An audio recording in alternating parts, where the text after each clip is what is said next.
wabarakatuh. Saya Riani Amelia dari kelas 10 Perbankan 2. Saya akan menjelaskan materi etika profesi tentang unsur komunikasi. A. Unsur komunikasi.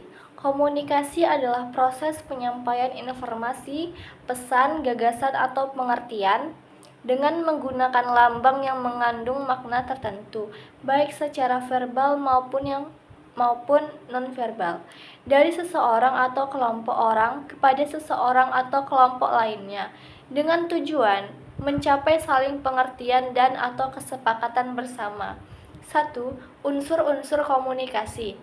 Ada 8 unsur komunikasi menurut William Jesler, yakni A. Lingkungan komunikasi. Lingkungan komunikasi memiliki 3 komponen penting, yaitu 1.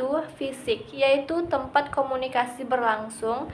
2. Sosial psikologis, meliputi pesan yang dijalankan oleh orang-orang yang terlibat dari komunikasi, budaya, dan lingkungan sosial juga berpengaruh dalam unsur-unsur komunikasi ini.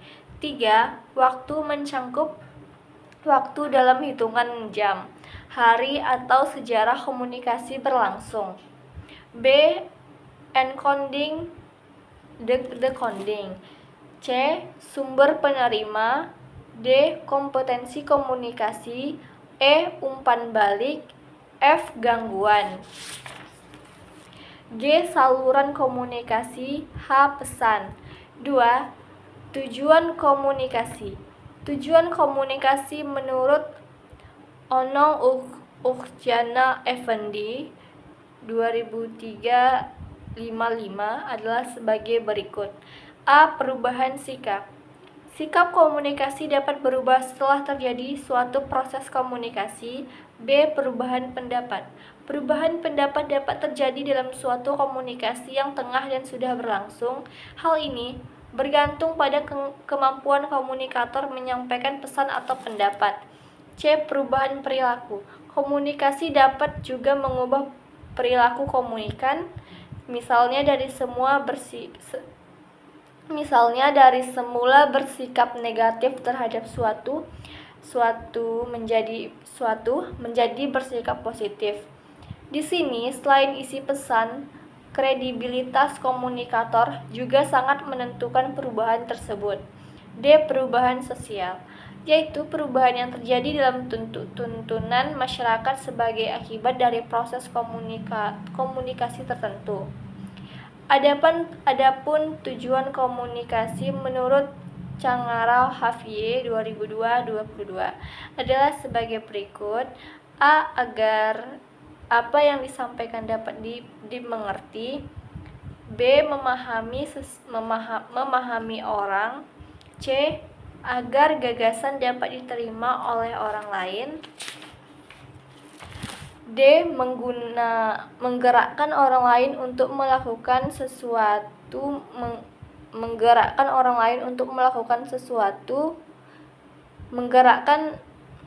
Menggerakkan sesuatu itu berarti mendorong seseorang melakukan sesuatu yang kita hendaki.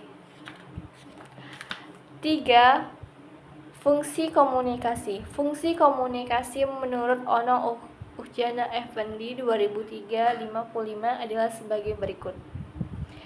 A. Menginformasikan atau to inform. B. Mendidik atau do educate.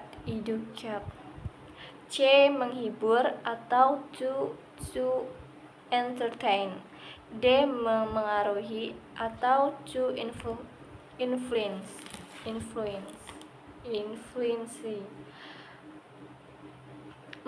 Gaya komunikasi. Gaya komunikasi atau communication style adalah corak atau cara berkomunikasi yang ditampilkan seseorang agar pesan atau informasi yang disampaikan dapat diterima oleh komunikan.